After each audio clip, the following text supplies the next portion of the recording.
Fasten your seatbelt. Put on your helmet. This is Mojo Mondays.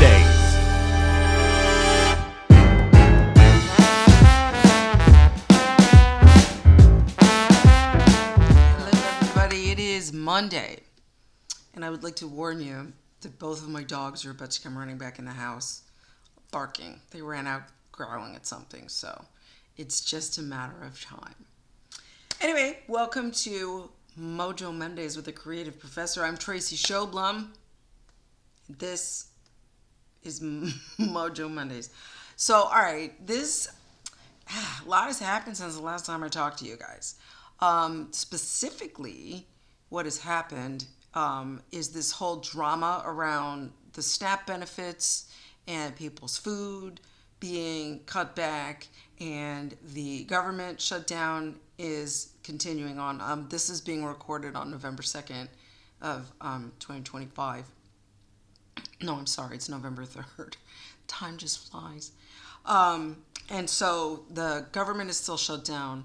Air traffic controllers and other government employees are being forced to go to work, and yet not getting any paychecks for it. And I was listening to the news, and they were talking about how most people, I don't know about you, but most people cannot afford to miss 2 paychecks. And especially if you're being required to go to work for free and you have children. And who's going to pay for the children? Who's going to pay for your childcare? So they're calling out, which is causing extensive flight delays and et cetera, et cetera. This is not a commentary about politics in any way at all. I am not talking about politics. I'm talking about poverty. And I have a particular sensitivity to the concept of food insecurity because of the fact that when I was a single mom, we were broke, so broke. So twice in my life, I left marriages with nothing but what I could fit in my car, and then went back later with a small U-Haul for my kitchen appliances, basically, and joint custody of the kids. So I didn't take spousal support. I didn't take child support until the second marriage, when I was literally about to get evicted. And even then, it didn't make a difference. It was too little too late. But my one kid was about ready to turn 18, and the other one was, just a few years behind.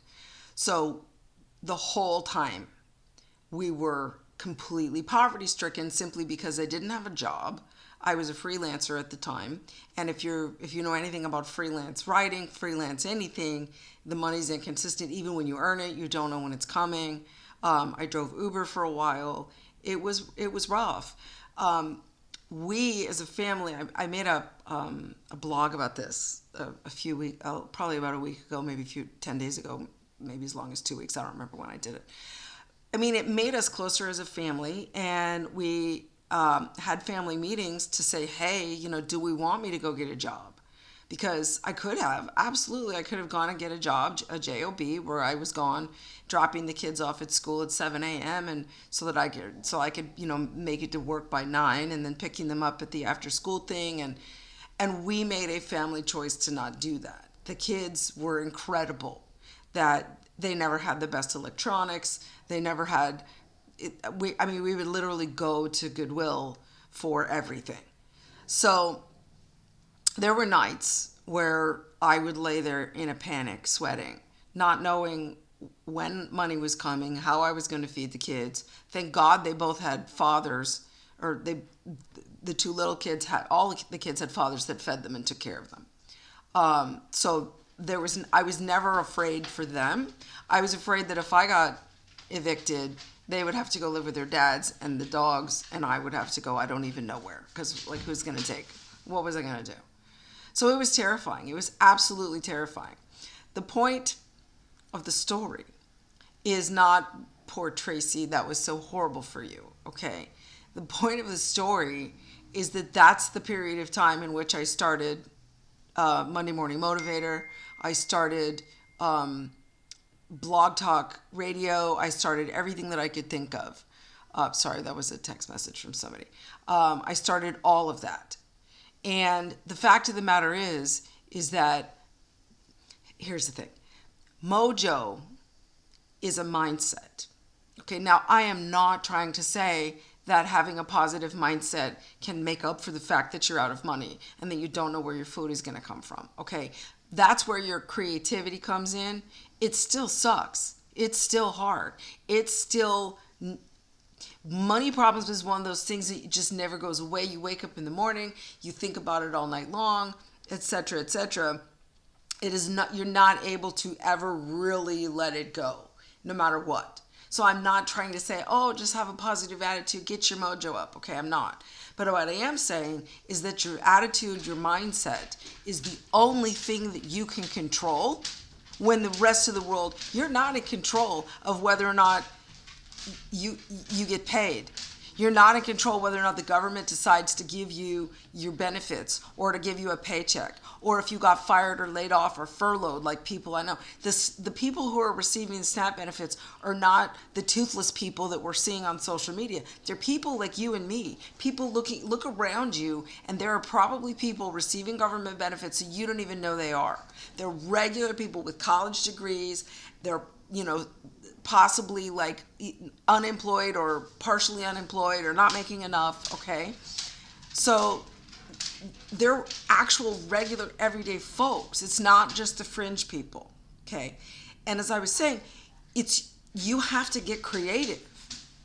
You have to get creative, and it's not just creative about how you're going to stretch your meals, which there's plenty of tips on that. There's a million people out there talking about struggle meals right now. But it's more about how do you not lose your mindset? How do you not lose faith in yourself, in your abilities? It shakes your confidence to the core, okay? But the truth of the matter is that you can't control the external environment. You cannot. Sometimes you don't know when that next paycheck is coming. The one thing you can control is what's going on inside of here. Now, how do you do that? Well, it's a conscious thing. You have to monitor your thoughts like you monitor your kid's internet, right? What are you thinking? If your thoughts start to go down and dark and or you start to let yourself get angry, or you start to get depressed about it, and I'm not talking clinical depression, I'm just talking about mood. All right, hear it, and then allow that inner team member, that's the one that's resilient, the one that's like I've said, your inner coach, to be like, no, you know what? We got this. There's a whole phrase. I had a poster on my wall when I was in college that said, tough times never last, but tough people do. All right, you're tougher than this. You are tougher than this. I have a tattoo on my body that says change over time. Everything changes over time. This is going to change. That's why I gave you the date of the recording of this, because at some point people are going to look back on this and it won't be true anymore.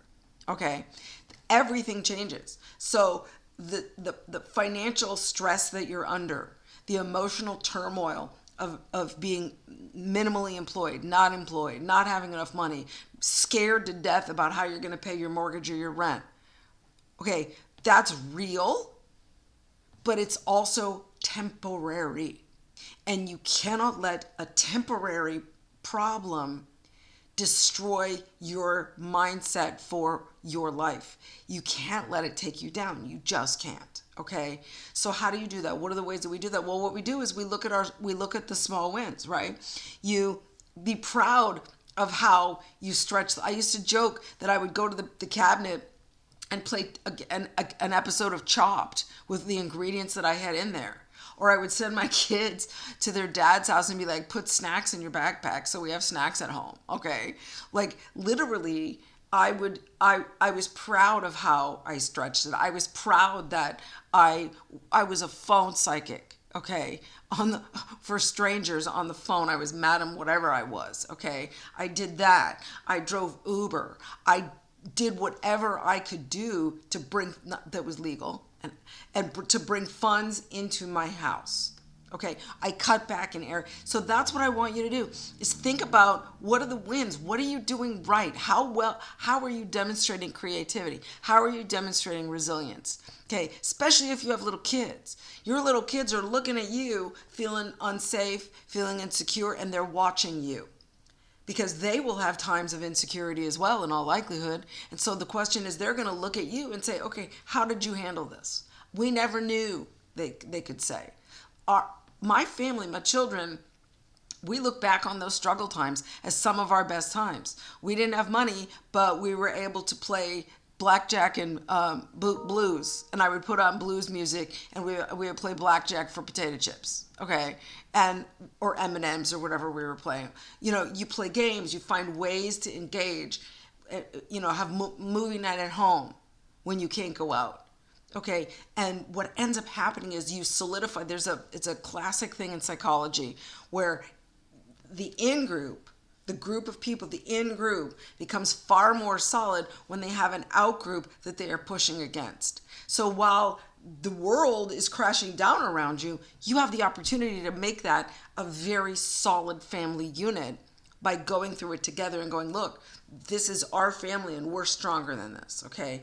So again, I'm not trying to say that having a positive attitude can make it all better or make it all go away. But what I am saying is that sometimes the only thing that you can manage is that mindset, that's the only thing that you can control, okay? And so I also have realized that I say okay a lot in these. It's like a drinking game. Take a shot every time the creative professor says okay. So I'm working on that. I'm working on my natural oration.